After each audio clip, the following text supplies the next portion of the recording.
Hello viewers, Super GT here. Welcome to another video on Gran Turismo Sport. This one's going to be a little bit different because I'm going to jump into America as R4M Scott Speed. There he is. A new profile has been created. I'm now a resident American and I'm going to go across the pond from my native United Kingdom to race against those in the Americas region and see how this turns out. So I've watched the sportsmanship video, learned a thing or two about how to drive, and I'm now certified for online racing, apparently. We'll find out in a moment. But first we must raise some funds in order to secure some vehicles to go online. So I did a couple of circuit experience, quite an easy way to get some quick cash if you need some. Maybe if you've just got the game. So yeah, I recommend that. We jump onto an oval, and as an American that I now am, I should be able to do these quite well. But as you can see here, absolutely failing dismally. I did get it right on about the 50th attempt, and finally we got that gold medal. I raised some more cash, managed to buy some more cars in order to go racing, and racing is what we shall now do, online. Alrighty then, here we go. So daily race B we're going to head on to, Maggiore, and you have to do 5 online races before you start collecting driver rating. So we're going to do those 5 here, and I'm going to go with Corvette. So I'm going to stay humble and stay honouring the US tradition here by picking an American car as an American driver. So a fair mix of cars actually here. This is something I was wondering, because I do think, at least from what I've seen people say on Twitter, that people in the Americas region do tend to choose a lot more variation in cars, but we'll see throughout the course of the video. But here we go then, race number 1 of our American career, trying to launch ourselves the other side of the pond. Let's see if we can do that. Now, typical scenes of, well, just argy-bargy really through turns 1 and 2, but that's kind of normal. You're going to see that in any lobby throughout the world if you're just starting out for the very first time. Now through here, thankfully, ghosting is a thing. You just go straight through him and move up into 10th. And the Mercedes having an absolute mare in the back of shot there. Straight into the barrier. Managed to get a nice little undercut on this Evo through this twisty section of the circuit. Then a little bit further on towards the big banky boy, catching up with a pair of Brazilians in BMWs as a Canadian spins out. And it does seem to be a massive majority of Brazilians and United States players, from what I can tell, in this region. Those two countries do tend to dominate proceedings. I went past that Brazilian, he came flying back. Absolute dive bomb of the millennium. I mean, Ayrton Senna did say, if you no longer go for a gap, you're no longer a racing driver. So he's living up to that very well. But we move up into 6th, and then up into 5th, courtesy of this guy serving penalty, trying to catch up with these two dudes. A Porsche up ahead, having an absolute mare, visiting our good friend Barry R, and then trying to get the toe on this guy. Go up the inside. Corvette got decent power, especially compared to an Evo. But he actually does a really good job here to try to, well, I say try, he actually does it. Holds it around the outside really well. Really good defensive move. Well, you could say it was actually an attacking move because he got back past me essentially. So fair play to him. Get the nice little cut back on him here on the uphill chicane, and then get the move done up into 3rd. Or is he going to try to fight it around the outside? He is, but he does have to settle in just behind. So we move up into 3rd on lap 2. Just want to say, if you're enjoying the content and you're new to the channel, consider giving us a sub, but I won't force you. And just thank you to all the support on the channel, as always. But anyway, let's get back into it. Where are we? Still in 3rd, 4th lap, trying to catch up with this Mercedes. The leader is long gone. It's always going to be difficult to try to win a race from the back, even if it is an EB rated lobby. Into the big banky for the 4th and final time. We do have a remote chance here of trying to win this. No, sorry, trying to beat this guy for 2nd. We're not going to win this race unless the leader absolutely horrifically bottles it. There's always a chance of that, but we're not going to count on it. Massive cut there, but just about keeping it within track limits, apparently. Into this corner, maybe slightly overcooking it, and this Mercedes comes back for a very fine cutback. And I must say, for my first race here, I was actually rather impressed with the standard. Some of these guys are actually really not that bad at all, despite it being quite a low rated lobby. Yes, of course we had some spinners and stuff at the start, but for the most part, actually really not too bad. And we're going to cross the line here in third. Really nice little battle with that Mercedes. Couldn't quite beat him to second. Probably should have done, because I did have that move up the inside. I just overcooked it. And there you go, Scott Speed kicking off with a third. So his debut rather successful. Now we start the second race. Mercedes forgetting to start, this car forgetting to go out that corner, this car forgetting to take the apex. And on the exit here, Supra very slow, Jaguar very slow up the inside, and going past both of them up into ninth at that point, fourth in the end, setting 56.2, faster lap at the end of the race. Not too bad.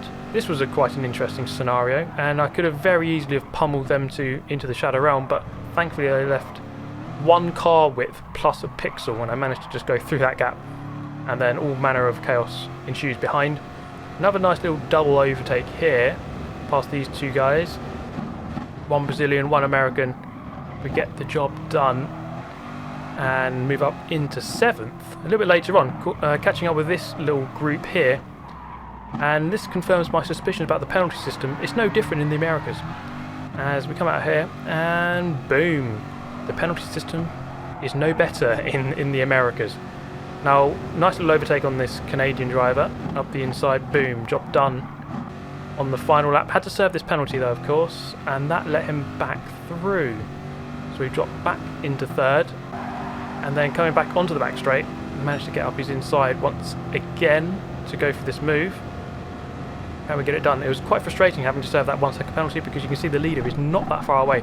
There was an outside chance of perhaps winning the race, if not for that. But then again, this is Gran Turismo, penalties happen.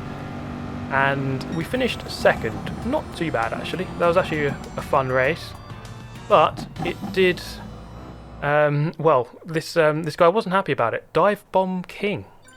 As far as I was concerned, those moves were just not dive bombs at all, but there you go. So Scott Speed, the Dive Bomb King, and now he's actually Thread the Needle King. He's done it twice in a row, look at that, straight through the middle as we go into turn one. And at the end of the race, finishing second again. So it seems to be my speciality, finishing second. I did put it on my Tinder profile. Into turn one for what race is this? This is probably about the fifth race now. And again, moving up a couple of positions. So really just to keep it nice and tidy. There's a Corvette flying off the circuit here, going around the outside of him, and then the Nissan, and then the BMW. So quite a few positions gained there quite early doors, but still it wasn't enough. We finished in second again. There's always seemed to be one player who was very quick out front, and I couldn't quite do enough.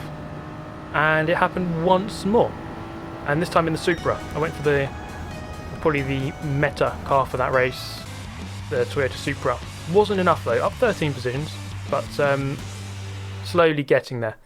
I thought it must have been down to the paint job, so we went for this livery. Budweiser and McDonald's on a livery. I mean, that's about as American as it gets. So this must harness the power of what it must be to be a true American. So we set a qualifying lap there, setting a 55.5, puts us on pole for this one. And let's see if we can actually go and win a race now. Just turn one, really just pick your braking point. A bit late there, you could say. But we get through just fine. You shouldn't be able to be overtaken into these first two corners if you don't absolutely make a hash of it. And that is exactly what happened. We didn't make a hash of it, and we didn't get overtaken. Staying in first. Scott Speed searching for his first victory in this region, and eventually crossing the line to claim that first victory. So there we go. We do need to really, ideally, I want to get a higher rating so that I can face the American cream of the crop, the Sennas and the actual Scott Speeds, But for now, we do have to build our rating and race in the lower lobbies. That's just the reality of it. On this race, setting some rather blistering times, 55.2, and then look at this, a 54.9, which is about as good as I set in Europe. So I was really happy with that. And this guy said potatoes, which I totally agree with, to be honest. But this guy said go to S-rank lobby. I was perhaps overstaying my welcome in these lobbies, and to be fair, he was right. But there's not much I could do. If I could choose, I would move up into the higher lobby. At this point, only a CA rated driver. It does take a while. You do have to do quite a lot of races to get a better rating. So I did some more races, picked up another victory, just trying to grind away. And at the end of day 1, we end as a BS rated driver. We come back on day 2 then, and taking a look at the grid here, mostly Audi TTs. So I was wondering, do the Americans, do the Brazilians, etc. choose different cars? Maybe not. Rev Limit Pusher and Niki Lauda and that guy all coming out to play today. I do particularly like that. That Niki Lauda is a rather amusing name. There were quite a lot of amusing tags, I must say, in the Americas region. It did make me chuckle a fair amount of times. Just don't read the guy in 7th's name, because that is Peggy 18. But anyway, let's move on with this race. I selected the Dodge Viper, once again trying to stay loyal to the American brands, as I wasn't doing with Toyota, but forget about that. We're going with the Viper up against all the Audi TTs, which seem to be the go-to car for this race. Brands Hatch 13 laps, Group 4, and at the end of that lap it was kind of convincing. I was just about pulling away. Again, I still think this needs to be an ongoing project where I get my rating a bit further up, perhaps towards A and A+, and then can race against the true best players in this region. It'd be really good to see how they stack up. I think for sure there's probably more depth in EMEA. There's more players in EMEA overall, and there's probably how do I say it, like a higher density of good players. That's not to say there's no good players here. Obviously there is, but there's just more of them in the EMEA because there's more players overall. But anyway, we move on to the Porsche race. The Group 4 race didn't really prove much of a challenge, so I thought, let's jump into some road cars. Nürburgring this time in the Porsche 9, is it the 996 GT3? Let's give it a go. From the back of the pack this time, starting 13th. Not a great start, not a great launch. But let's see how this plays off into turn number 1. As we come in rather late on the brakes, where we got up the inside of one guy. And actually, what I must say, despite being in rather low level lobbies here for the most part, well, for all of these races that you're seeing, I would say actually the standard was actually really not that bad at all. It was actually pretty decent. For the most part, people were fairly respectful. Yes, of course, there was crashing, there was spinning, but I think a lot of the people were very respecting of space. They weren't, doing anything too stupid. So actually, I found it rather refreshing racing in this region. Yeah, that's right, Europeans. Sort your act out. But to be fair, everyone was being rather nice here, and it was actually a really rather enjoyable race. This was probably my favourite race that I did out of all the ones you see in this video. This one was actually really pretty good. But I was going into this one with zero practice, which is never a good idea. You do want to know where you're braking for most of the corners. Well, I say most of them. You want to know where you're braking for all of them, ideally. And that isn't the case, as we'll find out in a moment. And going into the chicane, we played nice and safe, braking on the 150 when normally in, like, let's say a Group 3 car, you'd be braking on the 100. We just about get through, or do we? We don't. We get a half a second penalty. To be fair, I must have been 1 pixel over the track limit. It got bad there, but it got worse here. That wasn't meant to be an overtake attempt. That was just me just braking completely at the wrong place. And that's what happens when you don't practice, when you don't rehearse that first corner braking point, and you go flying off into the gravel and get reset. I got reset. It was that bad. So that race was looking pretty good. I was sitting in a nice comfortable 5th, catching up with the top 4, and then boom, what do you know? Got a penalty and you've overcooked it and got sent back in time. Not ideal, but we're going to try and fight our way back into this race, and we're going to do that here against this American on the outside, giving me the space. Can we fight this one? Yes, we can, just about. Later on the brakes, giving him the inside. That turns into the inside for me for this right hand corner here. Then we're going to have to serve the penalty just down this hill through the yellow markers. I'm going to move over to the right to leave some space on the inside. and I mistakenly shift down to second. You don't really want to shift too many times in these cars because the gear shifts are very slow. Brazilian overcooks it completely. Says goodbye, says hello to the gravel, and we depart that corner in 9th place, right up behind FQ Durgrel, which is, yeah, I mean, what even is that? I don't know. Right, let's try and overtake FQ Durgrel as we go into turn number 10, looking around the outside, and look at that, pretty decent racing, and push me right to the limit, but no further, and we get the position. It's a good racing between the two of us there, I think. As we enter onto the back straight, he's still right on me. There he is, just about on the inside, or is he? No, not quite. So I can take the apex here through the right-hander again. As we come up to this corner, look for the 150. Boom, there it is, just braking on it. Are we going to overcook it this time? Yes, we do, a little bit. And that was very close. Is it going to be another 0.5 second penalty? As we go into this one, it looks like it's not. So we just got away with that one. The previous attempt was 1 pixel over, that one was 1 pixel within the limit. So GG. Let's continue. Final lap now, as we cross the line. One more lap of the Nürburgring circuit. It's going to be a race for 5th here. I think the top 4 are long gone, there's no chance of that happening anymore. We finally sort out our braking point for turn 1 and hook it up rather nicely actually. That's actually a better example of how to do it. You have to brake a lot earlier in these kinds of cars. Let's say especially compared to a Group 3 or a Group 4 car, which have much better brakes and are much more suited to that kind of thing. I mean, these road cars are very quick in a straight line, but they just do not have the cornering or the braking.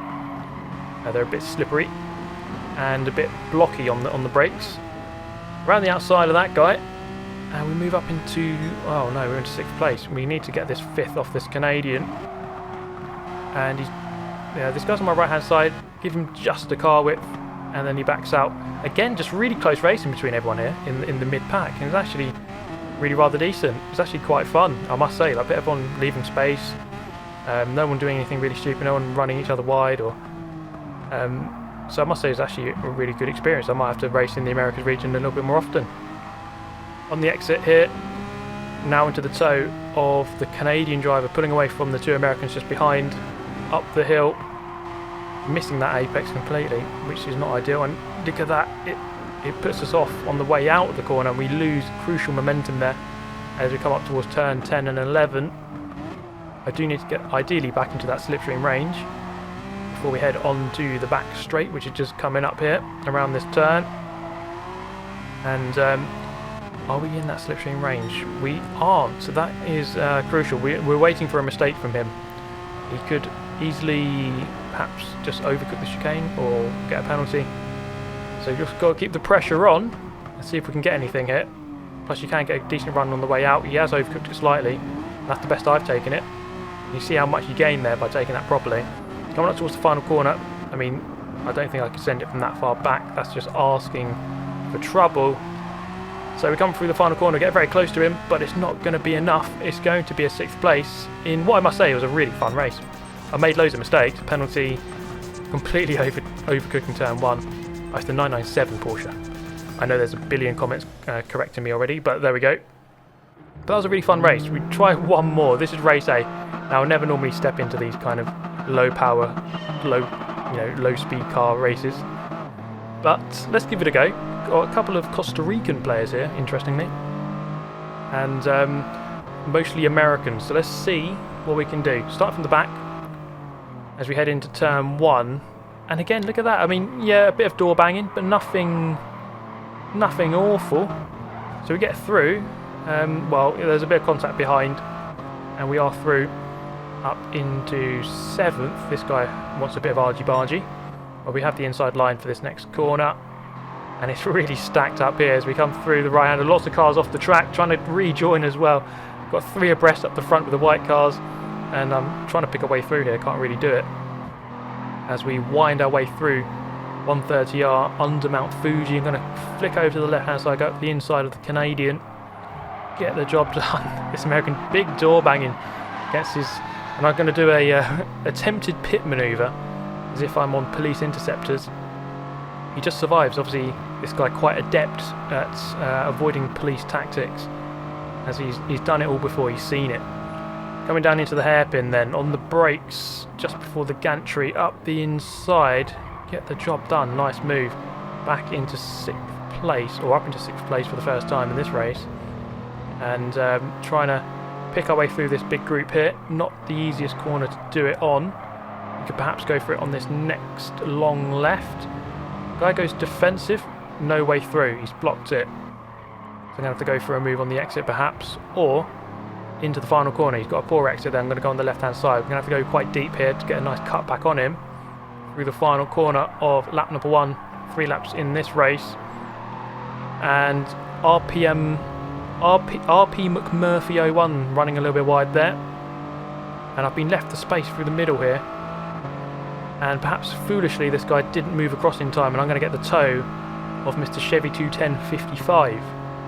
And that's going to get me another position. So that was good positioning there, or bad positioning from the other driver, you could say. Managing to go up another position. Brake on the 200 board, you have to brake really early in these cars. And it's a nice tidy move up the inside, meeting the apex, not overcooking it. He's still on my left hand side according to the radar, so I have to give him space, give him just enough on the left. There he is, having a brief look, but we do eventually move up into 3rd. Up ahead of us, rather ominously, is Drunk Race Driver. So currently I'm being beaten by someone who has just had a rather large session on the alcohol, but he's still got the pace somehow. I did catch up to him at the end of lap number 2, as you can see. So we're going to try and overtake him here, perhaps not. Let's go for the long-term solution, which is to get a better, I suppose you could call it a solution, on the way out of the final corner and get the better drive. As you can see, neither of us are close enough to get the toe of the leader at this point, so it is a straight up drag race between us. Going into turn number 1, just find your braking point, which is about 200 in this car, and boom, look at that, hooking up with the apex rather nicely. We've got a 1.6 gap to try to catch up. Wasn't enough, as you can see. Did get the fastest lap, but it was a good race once again in this rather blocky, cumbersome aircraft carrier of a car. But what I've got to say as a summary really is just that it was actually really fun racing in the Americas region. Really enjoyed it actually. But anyway, that's this video done. Thank you so much for watching. Thank you if you enjoyed it. Subscribe if you did and you're new to the channel. But in the meantime, take care, stay safe, and I'll see you in the next video. Thanks for watching. Goodbye.